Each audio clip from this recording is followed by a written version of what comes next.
In this video, I'm answering the all too common question, what are VA presumptive conditions? What's up, fellow vets? Clay Houston here, former Black Hawk pilot in the U.S. Army Reserve, now a content creator for VA Claims Insider. I've written 50 plus blogs on topics ranging from how to get TDIU to VA disability for a long list of conditions. And before I get into today's video, just a quick heads up.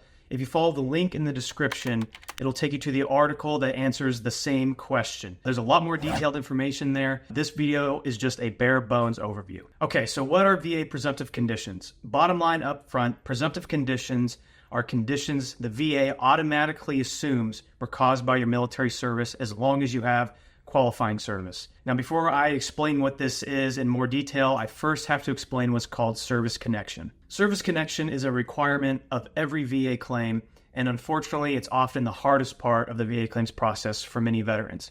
And there are three parts to it. These three parts are laid out in what's called the Calusa Triangle. Calusa was a court case that established the evidence requirements for service connection, and the triangle just refers to the three parts, of course. So part number one, to be able to get service connection for your disability, you have to have a current medical diagnosis of your condition. Now, current means that you have to have the condition in present day.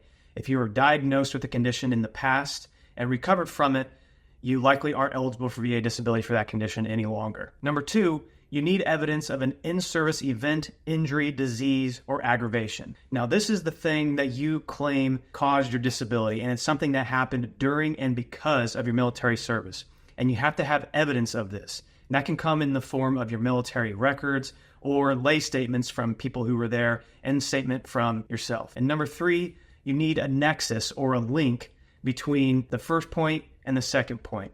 So basically, this means that the current medical opinion, the current medical consensus around your disability has to agree that what you're claiming caused your condition actually caused it. It has to be provable by the medical evidence. And usually this comes in the form of like a probability statement from a qualified medical professional. So when it comes to presumptive conditions, you don't have to satisfy the evidence requirement for the second part of the Calusa Triangle, the bit about evidence of an in-service event, injury, disease, or aggravation. If you have a condition that's on a VA presumptive condition list, they automatically assume that something happened during your service that caused it. Now, there's a set list of presumptive conditions, and it depends on when you served and where you served. For example, Vietnam vets can be eligible for a list of conditions that are associated with Agent Orange exposure. So if you were in Vietnam and you were exposed to Agent Orange and you were diagnosed with a condition that's on the Agent Orange presumptive list, then you don't have to prove number two of the Calusa Triangle. You just have to show a current diagnosis and you have to show that you have qualifying service. Again, just follow the link in the description to the article, and there's links in that article to the list of VA presumptive conditions. There were also many conditions recently added to the presumptive list by the VA PACT Act, and these have to do with exposure to burn pits, as well as Gulf War presumptive conditions. So if you have something like chronic fatigue syndrome, fibromyalgia, IBS, and you have qualifying service, then you could be eligible for a VA rating for one of these presumptive conditions. Frequently asked question number one, can the VA deny a presumptive disability? Yes, the VA can deny a presumptive disability claim. If there is no clear evidence that you have a current diagnosis and you can't prove that you have qualifying service, then they absolutely have the right to deny your claim. But here's a pro tip for you.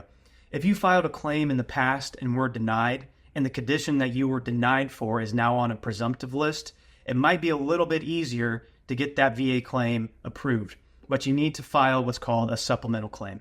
How do you file a presumptive VA claim? Well, it's similar to how you file any other claim. There are three methods. Number one, you can go to va.gov and use their online form to file your claim. That's the easiest way if you're tech savvy. If you're not very tech savvy, you can go to your local VA regional office and they'll help you get your claim filed. And you can also file it by mail. Just mail it to Department of Veterans Affairs Evidence Intake Center in Janesville, Wisconsin. The full address is in the article and the link in the description. All right, thanks for checking out this video. Be sure to like and subscribe so you can get more just like it in the future. If you do follow the link in the description, give us your email and we'll send you articles straight to your inbox.